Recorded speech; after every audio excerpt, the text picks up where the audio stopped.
Es el responsable de que toda una generación haya cambiado su opinión sobre el océano. La película Buscando a Nemo, ganadora de un Oscar, fue un éxito de taquilla y uno de los DVDs más vendidos de todos los tiempos. Simpático, revoltoso, adorable. Los niños de medio planeta han soñado con tener a su propio Nemo. ¿Pero a qué precio? Cada año más y más peces payasos son capturados en el mar para ser vendidos a precios desorbitados. ¿Se podría decir que Buscando a Nemo ha puesto en peligro a esta especie? El pez payaso ha debido hacer frente a la amenaza de la pesca y a otras amenazas aparentemente menos perjudiciales. El número de ejemplares en libertad ha alcanzado niveles muy bajos y una nueva industria de cría ha proliferado para dar respuesta a la continua demanda. Su súbita popularidad lo ha convertido en el centro de atención de un detallado estudio científico, del que se han extraído inesperadas conclusiones. ¿Significa esto que las presiones que sufres son demasiado grandes? ¿Hay un futuro para el pez que ha embelesado a toda una generación? ¿O es ya quizá demasiado tarde? ¿Podría Buscando a Nemo 2 titularse Buscando la forma de salvar al pez estrella? El pez estrella. La lucha por la supervivencia.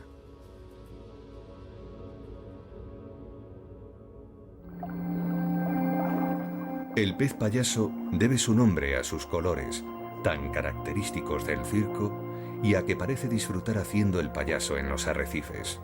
Su nombre científico es Amphibrion percula, y gracias a la película se ha convertido en uno de los peces más famosos del océano. Pertenece a una familia formada por cerca de 30 especies, los peces anémona, y su hogar se encuentra entre los venenosos tentáculos de las anémonas de mar. Existen unas 1000 especies de anémonas y pueden vivir en las aguas gélidas del polo o en las cálidas del Ecuador. Pero solo 10 de ellas dan cobijo a los peces anémona y se encuentran en las aguas templadas y poco profundas del Océano Indo-Pacífico, entre la costa este de África y Hawái. Sus células urticantes pueden matar a cualquier pez que entre en contacto con ellas, pero los peces anémona parecen inmunes a sus letales anfitriones.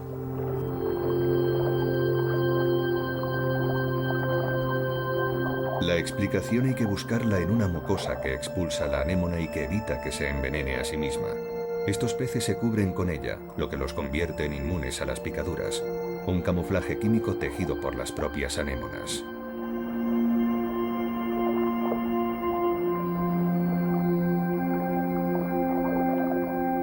Pero a pesar de todo lo que sabemos de ellos, hay mucho que desconocemos de su vida diaria.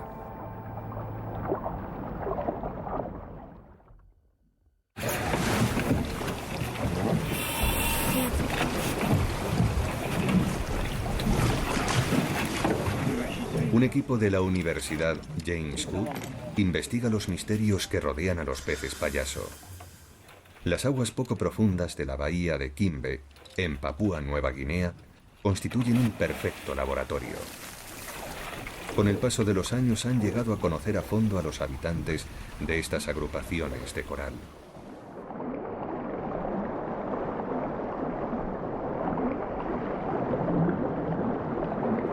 Una de sus tareas consiste en realizar una especie de censo de la población marina. Manteniendo estas cintas siempre al mismo nivel, efectúan un recuento preciso del número de especies de coral y de peces de los arrecifes. Gracias a sus detalladas anotaciones, pueden estudiar a fondo las posibles variaciones.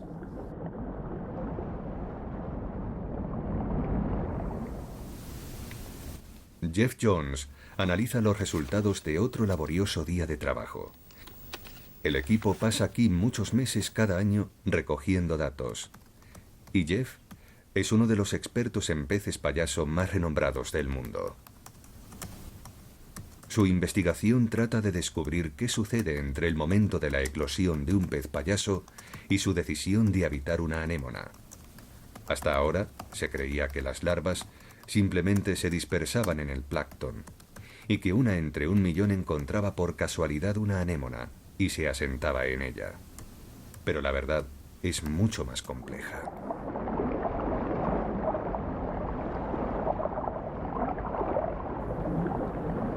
Los peces anémona establecen vínculos que duran toda la vida. Cuando la hembra está a punto de poner sus huevos, ella y el macho preparan el nido limpiando una pequeña superficie dura situada bajo la anémona. Tras el desove, el macho es el encargado de vigilar los huevos.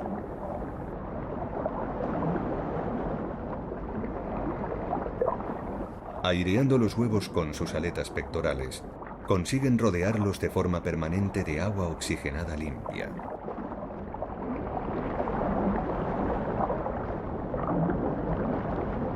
Cuando los huevos eclosionan, las larvas quedan flotando sobre el plancton. Al cabo de 10 días, ya totalmente formadas, deciden habitar una anémona. Los científicos siguen intentando comprender qué sucede entre el momento de la eclosión y su asentamiento en la anémona. Nemo nos está ayudando a responder a una de las preguntas de la biología marina que más tiempo lleva sin ser respondida. ¿Hasta qué distancia se pueden dispersar las crías de estos peces y vivir alejadas de sus progenitores? En la película, Nemo vive en una anémona con su padre formando una familia feliz. Pero la realidad es muy distinta. Cuando eclosionan los huevos de la mayoría de los peces, de ellos salen unas larvas de pocos milímetros de longitud e inmediatamente se alejan del hogar familiar. Se dispersan hacia un entorno hostil. Mucha gente creía que quedaban a merced de las corrientes y que se alejaban mucho de sus hogares.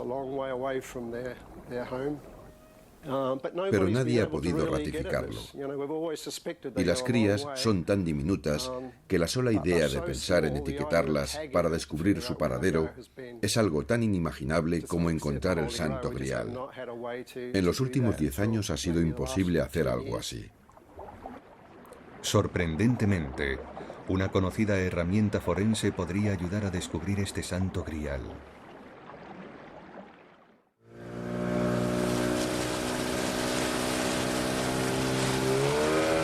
Bahía de Port Moresby, en Papúa Nueva Guinea. A primera hora de la mañana los vigilantes se dirigen a Fisherman's Island. Es una finísima franja de tierra. En su punto más alto, apenas se eleva un par de metros sobre el nivel del mar.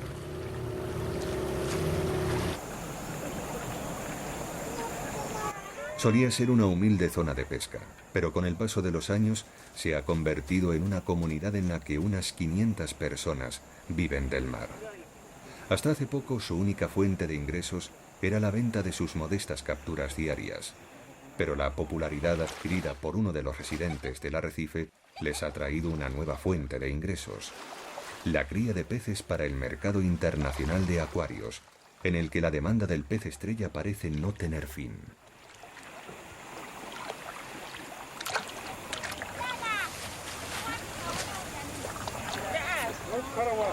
He aquí todo lo necesario para convertirse en un pescador profesional: unas gafas de buceo, unas aletas, una pequeña red y un recipiente flotante casero.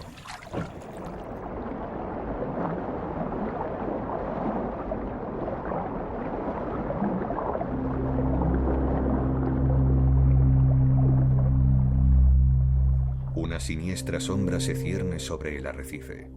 Otro pez payaso que nunca regresará a su hogar.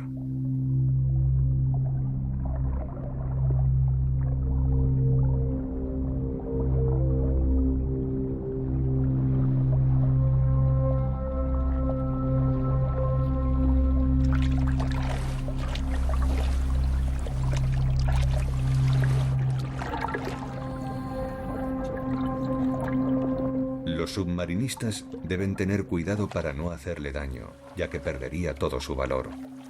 Asimismo, deben dejar en la anémona una población de crías, de forma que la próxima vez que visiten este arrecife encuentren nuevos ejemplares.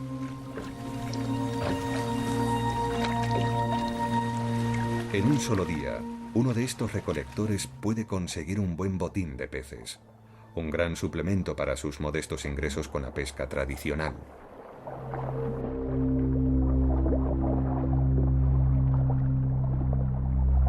Las anémonas, en su gran mayoría, se encuentran al alcance de los submarinistas en buceo libre. Esto se debe a que necesitan la luz del sol. Sus tentáculos contienen algas microscópicas unicelulares que realizan la fotosíntesis y generan energía a partir de la luz solar.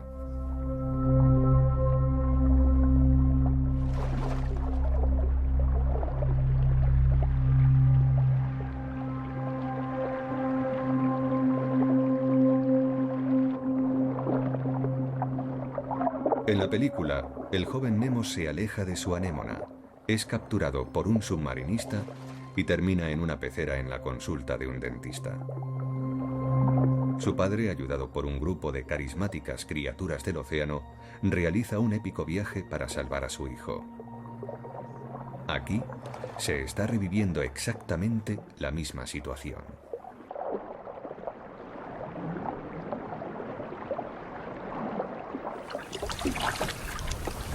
Sin embargo, este es el principio de una cadena que ni siquiera el esforzado padre de Nemo sería capaz de seguir.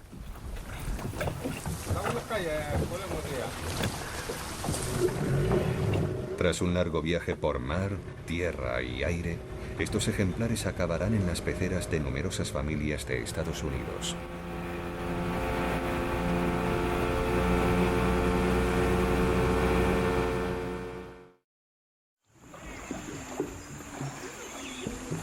El profesor Phil Munday, desde su centro de investigación en la bahía de Quimbe, nos desvela datos fascinantes sobre la vida del pez payaso. Los peces anémona tienen una increíble jerarquía familiar. El individuo de mayor tamaño de un grupo social es una hembra y el siguiente es un macho. El fruto de su unión serán 3 o 4 individuos más pequeños que convivirán en el mismo grupo social. Cada uno de ellos será ligeramente más pequeño que su predecesor y la jerarquía se mantendrá hasta llegar al individuo más pequeño del grupo. Los únicos que procrean son los 2 individuos de mayor tamaño. Si el macho desapareciera, entonces el ejemplar que le sigue en la jerarquía adoptaría el rol del macho, maduraría y empezaría a procrear con la hembra. Las hembras son mucho más, pero el tamaño de estos sigue una correlación muy precisa. Cada individuo es un 10% menor que el inmediatamente superior a él. Si alguno adquiere un tamaño similar al de su jerárquico superior, será expulsado del grupo. Pero lo más curioso es lo que ocurre cuando desaparece la hembra. Si la hembra desaparece porque se ha hecho muy mayor o porque ha sido capturada, el macho se convertirá en hembra. Por su parte, los adultos jóvenes madurarán y se convertirán en machos. De esta forma todos suben un peldaño en el escalafón. Los peces anémona nacen siendo machos, pero en caso de necesidad, el macho dominante puede cambiar de sexo y convertirse en una hembra fértil capaz de poner huevos. Sus huevos serán fertilizados por el siguiente macho en la escala social. La naturaleza asegura así la supervivencia de la especie. De otra forma, los machos tendrían que abandonar la anémona para encontrar una nueva pareja y pocos sobrevivirían a las hostilidades del océano. En Fisherman's Island están listos para realizar el recuento. Los peces anémonas son territoriales y no permiten que los intrusos se acerquen a su anémona. Estos pescadores han aprendido que poner varios ejemplares en un mismo recipiente provocará enfrentamientos en los que solo puede haber un ganador. Y vender un pez que no está en perfecto estado es una tarea imposible. Por eso los colocan en recipientes individuales.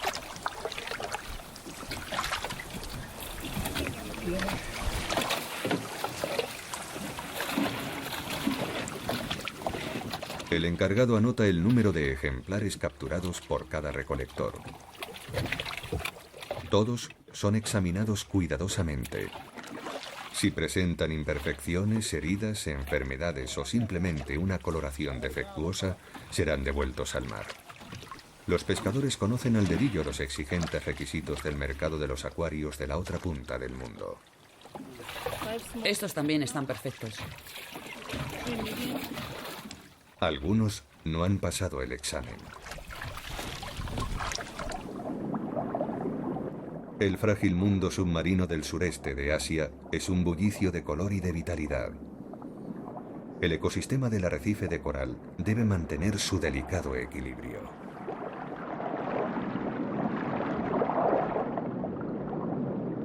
Existen complejos vínculos entre todas las criaturas, ya sean grandes o pequeñas. Esta relación de dependencia proporciona refugio, comida, protección, pero este pacífico equilibrio es fácil de desestabilizar.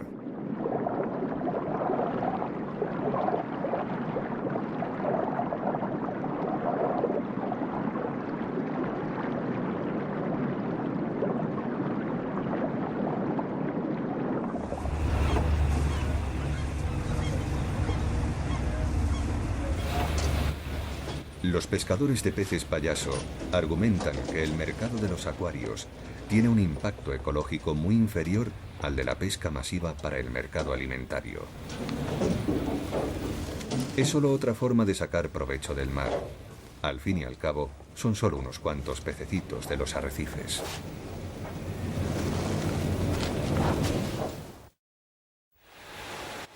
En Port Moresby, Mark espera la llegada del último cargamento procedente de la isla. Es muy consciente de la polémica que rodea a estas capturas. Estamos estableciendo el mercado de los acuarios en esta zona y trabajando con los pescadores para que disfruten de una fuente alternativa de ingresos. También los concienciamos sobre el valor de los arrecifes y les enseñamos cómo mantenerlos. Pero ¿por qué son capturados estos peces? En el mundo de los acuarios marinos hay un porcentaje muy bajo de peces criados en cautividad. Ese porcentaje está aumentando, pero la demanda de peces, especialmente de peces payaso como Nemo, es muy alta y el índice actual de producción no puede dar respuesta a la demanda. Así que sigue siendo necesario recurrir a los peces que viven en libertad.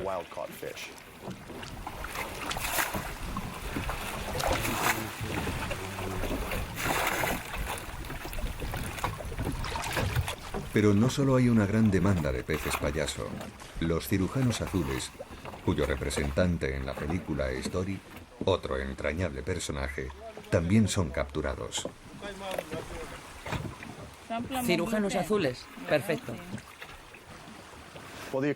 La industria pesquera de peces de acuario es un sector en expansión y puede constituir una fuente muy importante de ingresos alternativos, tanto para islas como para países en desarrollo, cuyo único recurso es el mar.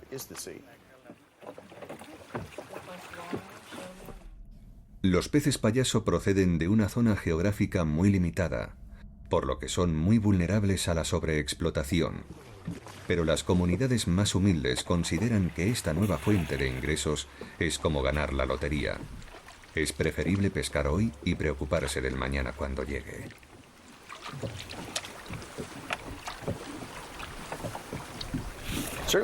Sabemos que la captura de peces para acuarios puede ser muy perjudicial. Por eso llevamos a cabo minuciosas investigaciones antes de realizar cualquier captura, con el fin de calcular el número aproximado de ejemplares en libertad. Cada especie tiene un límite anual de capturas, y una vez cada 18 o 24 meses, revisamos los arrecifes para determinar el impacto que ha tenido la última recolección. Si fuera necesario, reajustaríamos los límites de capturas. Esperamos poder afirmar en unos 5 años que la recolección de peces para acuarios tiene un impacto muy pequeño sobre los arrecifes de coral.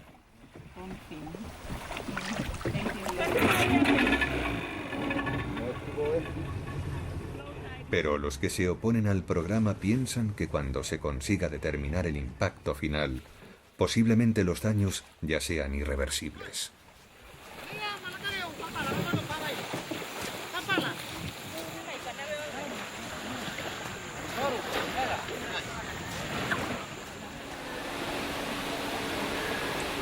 Los ejemplares capturados son confinados en grandes peceras, donde se encuentran en un entorno que les resulta ajeno.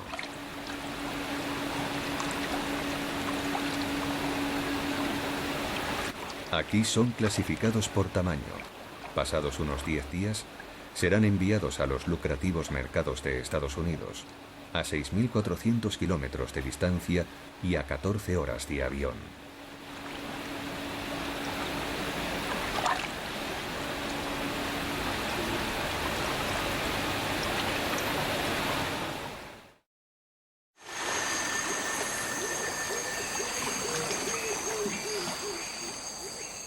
Papúa Nueva Guinea es una de las últimas fronteras del planeta. Los mares que la rodean constituyen la región más rica de los océanos de todo el mundo por la cantidad y la diversidad de vida submarina que atesoran. Las ocultas montañas de coral, repletas de vida, se erigen desde las profundidades hasta casi rozar la superficie. Lejos de la civilización, de la pesca excesiva y de la contaminación, este océano es el ejemplo más nítido de cómo era el mundo en un principio, antes de que el hombre dejara su huella sobre él.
En estos mares también encontramos la más asombrosa variedad de peces anémona.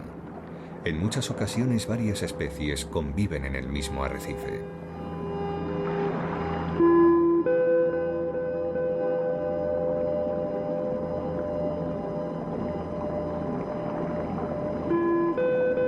En una simbiosis, dos especies muy diferentes conviven en armonía para beneficio mutuo.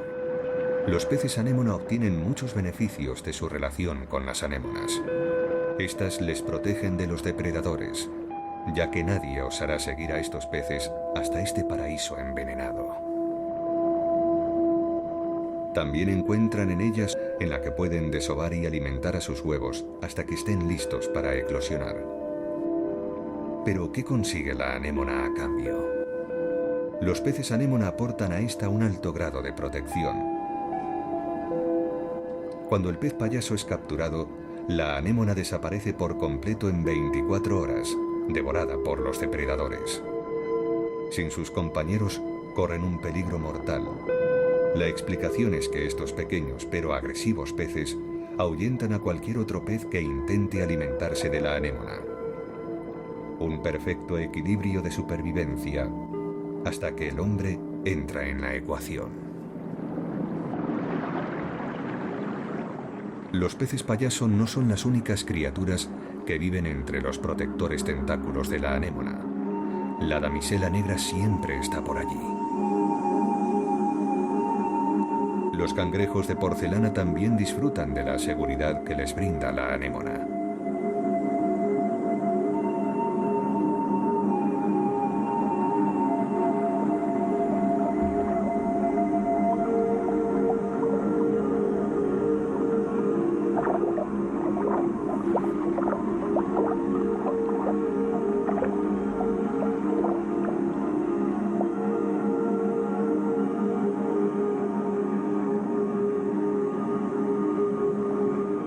camarones también mantienen una relación simbiótica con las anémonas.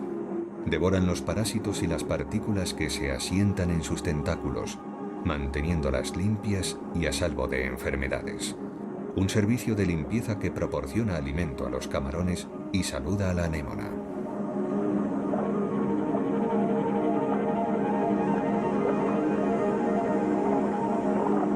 A veces, la anémona es compartida por docenas de peces y camarones. Sin embargo, la relación es muy cordial. Los peces no comen camarones, así que todos disfrutan de la seguridad y de la protección que ofrece la anémona. Los camarones mantienen la anémona limpia y los peces la defienden de posibles ataques. Se cree que algunos de estos inquilinos viven en ellas varias décadas o incluso más.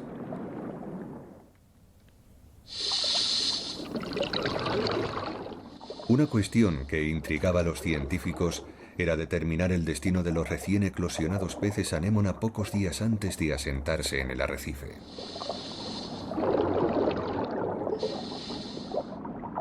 El punto de partida fue registrar con GPS la ubicación de cada una de las anémonas.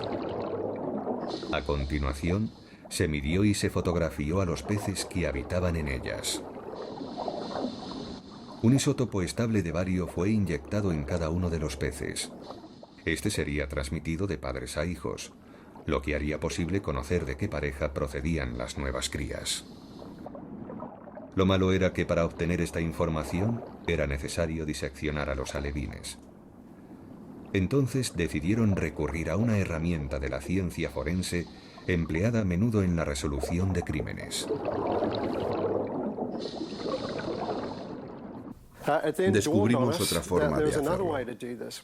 Gracias a los avances de la genética, nos percatamos de que la madre y el padre ya estaban etiquetando de alguna forma a sus crías, puesto que cada uno tiene unas secuencias únicas de ADN y estas se combinan en sus crías.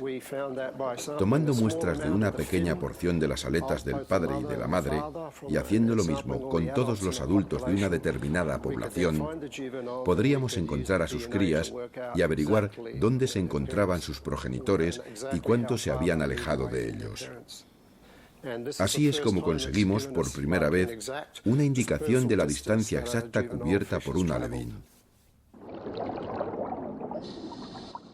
Este procedimiento no causa daños permanentes. Al pez no parece molestarle en absoluto, y la fina fracción que se le extrae crece rápidamente. Estas técnicas han ayudado a los científicos a resolver uno de los grandes misterios de los océanos.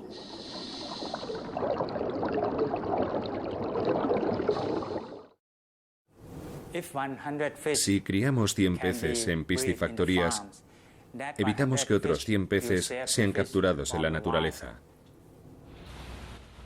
El profesor Boracev Muthuwan es el director del Instituto de Ciencias del Mar de Chonburi, al sur de Bangkok. Su trabajo en la cría en cautividad de peces payaso en la última década ha contribuido a que prospere esta industria en el sur de Tailandia. La captura de estos peces en la naturaleza puede reducir el ecosistema del arrecife. Nosotros creemos que existe una alternativa, y esta consiste en criar los peces en una piscifactoría. Así podremos aliviar la presión que sufren los arrecifes de coral. Boracev cree que el ecosistema marino corre un grave peligro de resultar perjudicado por el creciente comercio de los acuarios. El pez payaso es uno de los pocos peces de arrecife que es posible criar en cautividad. Las fases de este proceso han sido el fruto de múltiples ensayos. En libertad, los peces ponen sus huevos al amparo de su anémona, en una superficie dura y segura.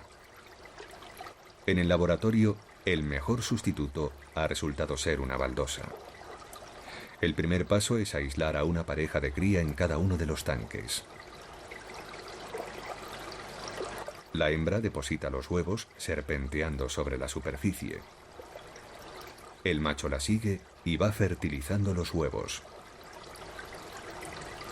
Muchas pasadas después, todo ha terminado. Los huevos pueden llegar a 100.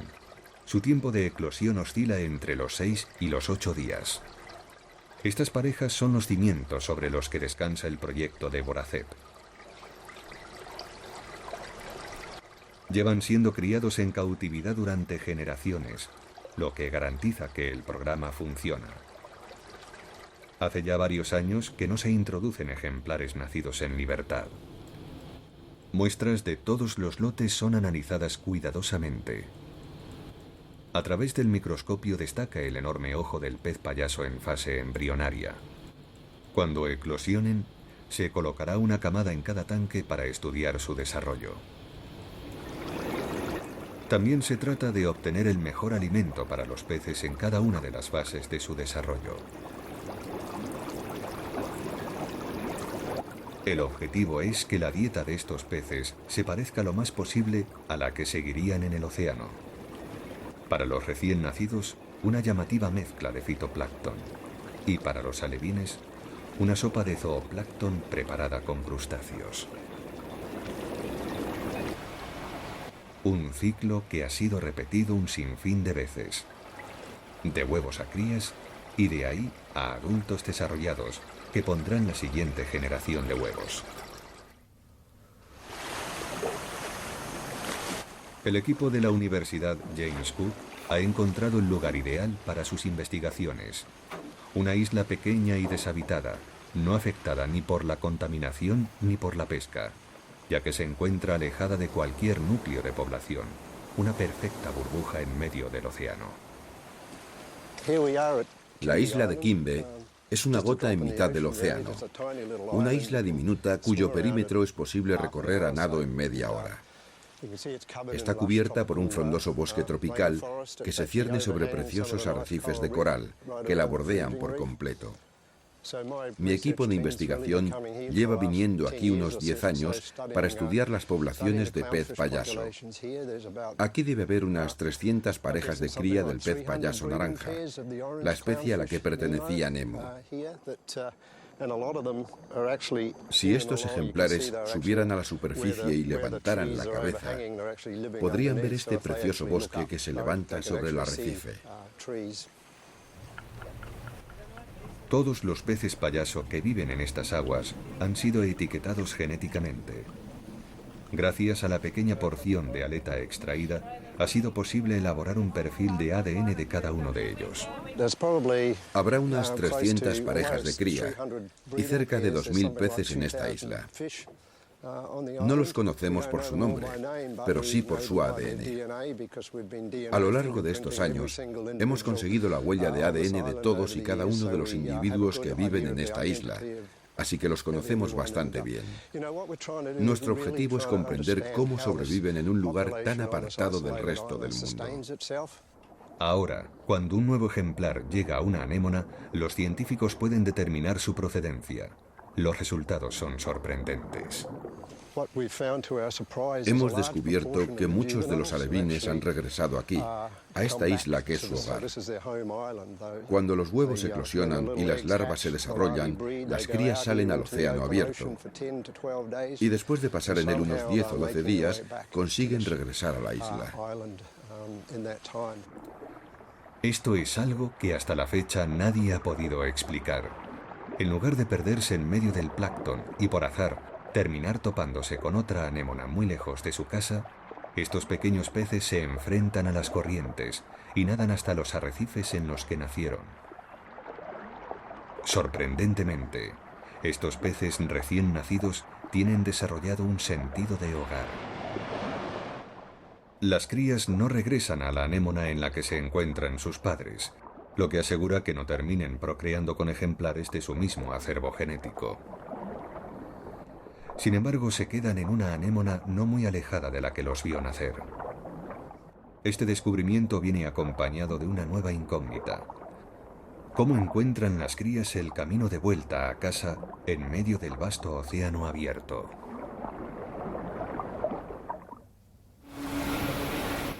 A 4.800 kilómetros de la bahía de Kimbe, las aplicaciones prácticas desarrolladas durante años por Voracep empiezan a dar frutos.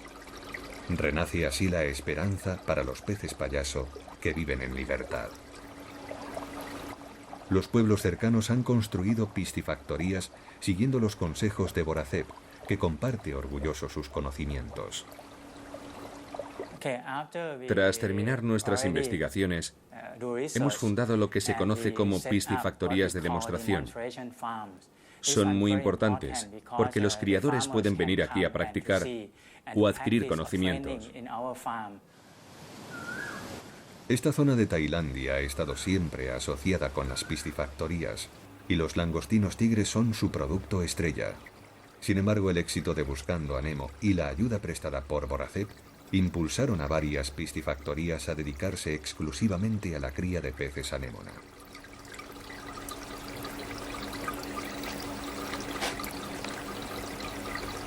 Los nuevos criadores han tenido la suerte de poder visitar las piscifactorías de demostración y de recibir todo un curso sobre las técnicas empleadas.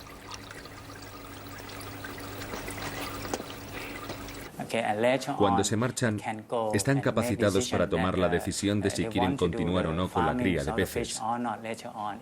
Si lo desean, yo puedo ir a ayudarles a montar las instalaciones. Así, podremos estar seguros de que las tecnologías que les prestamos funcionan a la perfección.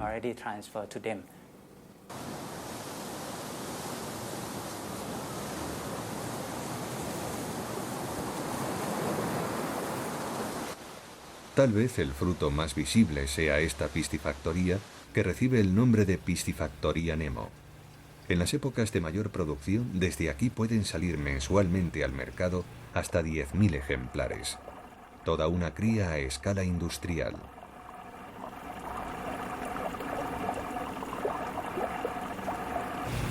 Pramote, el propietario, lleva 4 años en este negocio. Entró en él motivado por la película. Estos son los tanques de cría. Cada uno de ellos está tabicado y contiene 2 parejas de cría de pez payaso que desovan una vez cada 2 semanas. Estas parejas constituyen el ganado de cría. A lo largo de su vida, una pareja puede procrear muchas veces. Los alevines pasan por una serie de tanques hasta que alcanzan el tamaño mínimo apto para su comercialización. Entonces son enviados a los mercados de Asia y de Estados Unidos. Cuando viven en libertad, muchas especies de peces forman grupos para protegerse. Los peces anémona viven en grupos pequeños, compactos y extremadamente defensivos, y ahuyentan a cualquier otro pez que invada su espacio. En los tanques su comportamiento es totalmente distinto al que tendrían en un arrecife. Al no poder refugiarse en ninguna anémona, se mueven en bloque, formando un banco muy compacto para defenderse de otros individuos. Pramote paga $1,50 por cada ejemplar. Esos mismos peces se venderán al menos a $25 en los Estados Unidos en apenas unos días. El mercado de los acuarios es una gran fuente de ingresos. Todo lo que sabe Pramote lo ha aprendido de Voracep, con el que sigue trabajando estrechamente. Este le visita con frecuencia para comprobar la aplicación práctica de sus teorías. Voracep piensa que la cautividad podrían convertirse en la salvación de la especie. Cree firmemente que capturar peces en el arrecife constituye una alteración perjudicial para el entorno. Pero no todo el mundo comparte esta opinión. En cualquier mercado de mascotas de cualquier ciudad asiática, media o grande, el comercio ilegal de animales es algo totalmente habitual. Este es el mercado de mascotas de Bangkok. En él es posible encontrar prácticamente cualquier cosa, incluidas tiendas especializadas en la venta de peces tropicales. A pesar de las leyes de conservación, aquí es posible adquirir peces en peligro de extinción capturados en los arrecifes. Los propietarios de estos negocios no admiten preguntas y tampoco dejan grabar en el interior de sus tiendas.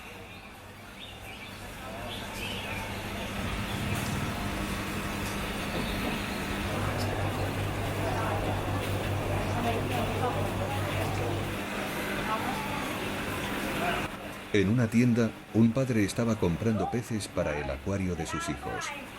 Como muchos otros niños de todo el mundo, le habían pedido los personajes de la película, incluido el ídolo Moro y un pez anémona igual que Nemo.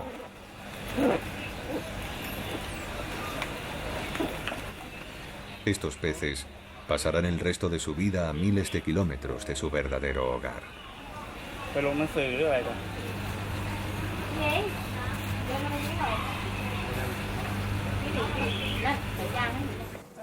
El éxito de la película hizo que mucha gente quisiera tener un Nemo en su acuario.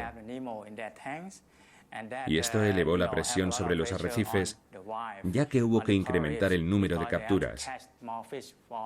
Ahora, gracias a nuestro proyecto, creo que podremos conseguir que Nemo siga viviendo en libertad.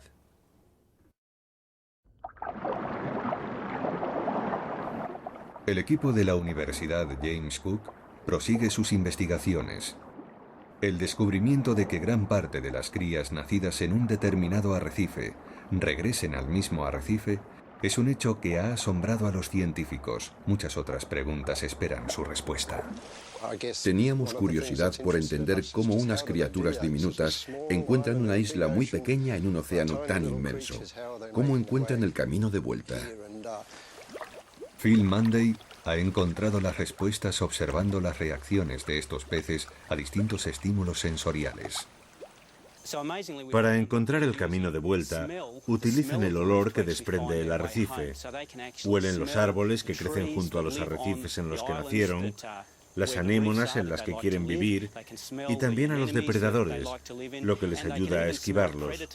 Estas criaturas utilizan ese olfato tan desarrollado para encontrar el camino de vuelta. Y no solo localizan el lugar donde quieren asentarse, también esquivan a los depredadores que los acechan por el camino. Pero, ¿cómo puede un pez oler una isla?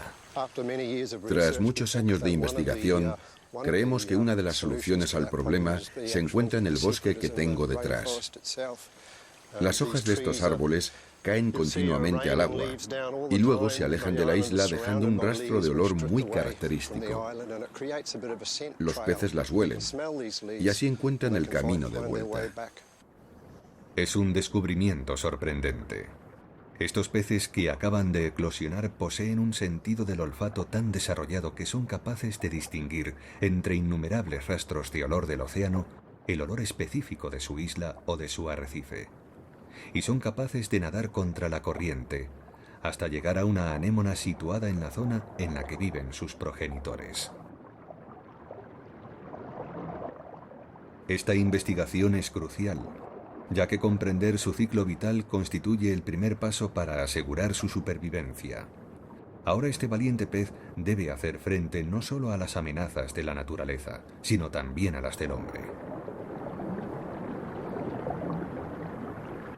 En muchos países se utiliza cianuro para aturdir y capturar con vida a los peces de los arrecifes, una práctica ilegal en casi todos los países del Indo-Pacífico. Pero los altos precios que alcanzan estos peces han hecho frecuente el uso de este veneno. Desde la década de los 60, más de 1 millón de kilos de cianuro han acabado en los arrecifes de Filipinas. Y el problema, en este enorme archipiélago, va adquiriendo dimensiones cada vez mayores. Lamentablemente, los más bellos arrecifes son el principal objetivo de las capturas con cianuro. Son muchas las amenazas a las que deben hacer frente estos peces. Los peces anémonas se enfrentan a muchos peligros. Por un lado están los depredadores naturales que intentarán comérselos, como los jureles cocoli y los bacalaos. Pero también existen otras amenazas, como la captura ilegal y la contaminación. Sin embargo, la amenaza más grande a la que deben hacer frente es, a mi entender, el cambio climático.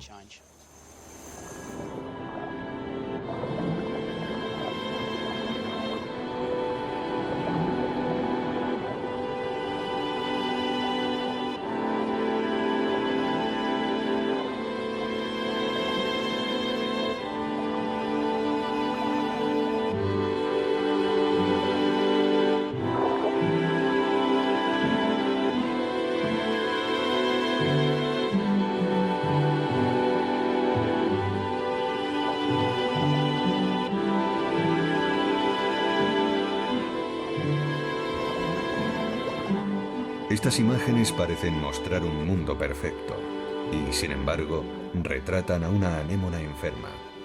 El calentamiento global es un fenómeno conocido por todos y en el mundo submarino es especialmente agresivo. Cuando el agua supera durante cierto tiempo su temperatura habitual, las anémonas expulsan las algas simbióticas que viven dentro de ellas y pierden su capacidad de realizar la fotosíntesis. La prueba de que estas células desaparecen es el blanqueamiento de la anémona.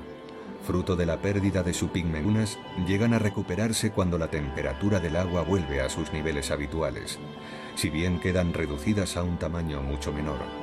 Gran parte de ellas mueren, dejando sin hogar a los peces anémona. Sin su protección, estos tienen también sus días contados.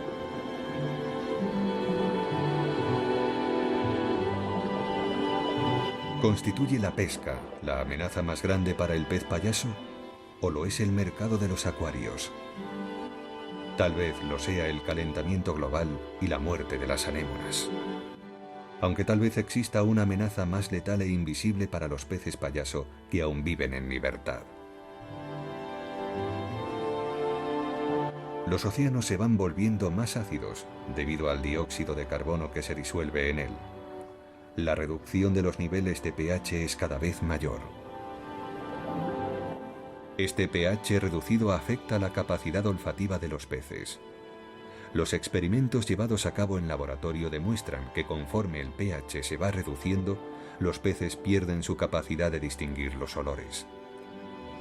Las crías son incapaces de encontrar la seguridad de su arrecife y vagan perdidas por el océano hasta que son devoradas por los depredadores. El ciclo vital de los peces anémonas se acabará rompiendo. Ningún alevín regresará al arrecife y no existirán nuevas generaciones que perpetúen las poblaciones de este animal. Será el fin de los peces payaso. Cada vez que encendemos el motor de nuestro coche o una luz en nuestra casa, una parte del CO2 que creamos es absorbido por el océano. Tal vez seamos nosotros mismos la amenaza más grande que se cierne sobre los peces payaso. El nivel de pH del océano ha descendido 100 veces más rápido en los últimos 2 siglos que en los anteriores 650.000 años. Puede que muy pronto el pez payaso, la gran estrella de cine, no vuelva a encontrar nunca el camino de vuelta a casa.